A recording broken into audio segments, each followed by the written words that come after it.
லக்ஷ்மீநாத சமாரம்பாம் நாதயாமன மத்தியமாம் அஸ்மதாச்சாரிய பரியந்தாம் வந்தே குரு பரம்பராம். ஸ்ரீ ஆண்டாள் ரங்கமன்னார் திருவடிகளே சரணம். ஸ்ரீமன் நாராயணா, ஸ்ரீமன் நாராயணா. நாயகனாய் நின்ற நந்தகோபனுடைய கோயில் காப்பானே,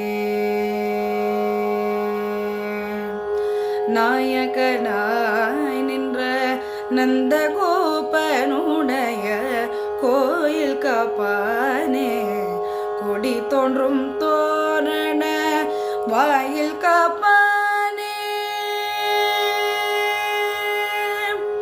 வாயில் காப்பானே, கொடி தோன்றும் தோரண வாயில் காப்பானே, மணி கதவம் தாழ்த்திரவாய் ஆயர் சிறுமியரோ மூக்கு அரைப்பறை மாயன் மணி வண்ணன் நென்னலேவாய் நேர்ந்தான், மாயன் மணி வண்ணன் நென்னலேவாய் நேர்ந்தான், தூயோமாய் வந்தோம் துகிலழ பாடுவான் வாயால் முன்னம் முன்னம் மாற்றாதேயம்மா, வாயால் முன்னம் முன்னம் மாற்றாதேயம்மா, நீனேய நிலை கதவம் நீக்கேனோரம் பாவாய், நீனேய நிலை கதவம் நீக்கேனோரம் பாவாய்.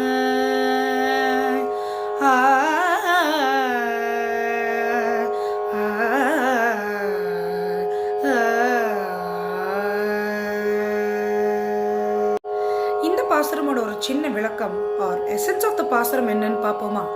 இந்த பாசுரத்துல நம்ம ஆண்டாள் நாச்சியார் ஒருத்தர் ஒரு விஷயத்தை இன்னொருத்தர்கிட்ட சொல்லும் பொழுது அவ எப்படி பதில் சொல்லணும், எப்படி பேசணும் அப்படின்றத ரொம்ப அழகாவே பாடியிருக்கா. நம்ம ஆண்டாள் என்ன சொல்றான்னு பார்ப்போமா? எங்களோட தலைவனாய் இருக்கிற நந்தகோபனின் திருமாளிகையை காக்கும் காவலனே, கொடித்தோரணம் கட்டப்பட்ட வாசல் காவலனே, ஆயர்குல சிறுமியரான எங்களுக்காக இந்த திருமாளிகையின் கதவை திறப்பாயாக அப்படின்னு சொல்லி அவ எல்லாரும் கேட்கறாளாம். மாய செயல்கள் செய்பவரும் கரிய நிறத்தவருமான கண்ணபிரான் எங்களுக்கு ஒலி எழுப்பும் பறை, அதாவது சிறிய முரசு தருவதாக நேத்திக்கே சொல்லியிருந்தாருன்னு சொல்றான். அதனை பெறுவதற்காக நாங்க எல்லாரும் நீராடி வந்திருக்கோம் அப்படின்றா. அவரை துயிலெழுப்பும் பாடல்களையும் பாட உள்ளோம்னு சொல்றா. அதனால அதெல்லாம் முடியாது என முதலிலேயே சொல்லிவிடாதே அப்படின்னு சொல்றாளாம். மூடியுள்ள இந்த நிலைக்கதவை எங்களுக்காக திறப்பாயாக அப்படின்னு நம்ம ஆண்டாள் நாச்சியாரும் அவளோட எல்லா தோழிகளும் சேர்ந்து அந்த வாசல் காவலன் கிட்ட ரிக்வெஸ்ட் பண்றாளாம். இது எல்லாத்தையும் சேர்த்து ஆண்டாள் கூறும் உபதேசம் என்னன்னு பார்த்தோம்னா, ஒருவர் ஒரு விஷயம் பண்றா அப்படின்னு இன்னொருத்தர்கிட்ட சொல்லும் பொழுது அந்த இன்னொருத்தருக்கு அது பிடிக்காமலேயே இருந்தாலுமே சரி, நீ இதை செய்யாதே, நீ இதை செஞ்சனா அது உருப்படாமலே போயிடும் அப்படின்ற அபசகுணமான வார்த்தைகள்லாம் பேசவே கூடாதுன்னு சொல்றா. அதுக்கு பதிலா நம்ம எதை பதில் சொல்லணும்னா, அப்படியா அப்படின்னு ஆரம்பிச்சு அவ முழுசா என்ன சொல்ல வரா, எந்த பணியை பற்றி சொல்றா அப்படின்றத முழுசா தெரிஞ்சுண்டு அதுக்கப்புறம் நீ இப்படி பண்ணலாமே அப்படின்ற சஜஷன்ஸ் நம்ம கொடுக்கலாம் அப்படின்னு சொல்றா. அதனால சொற்கள் மனித வாழ்வில் மிக முக்கியமானவை அப்படின்றத நம்ம ஆண்டாள் நாச்சியார் இந்த பாசுரத்துல ரொம்ப அழகா அறிவுறுத்துறா. ஸ்ரீ ஆண்டாள் ரங்கமன்னார் திருவடிகளே சரணம்.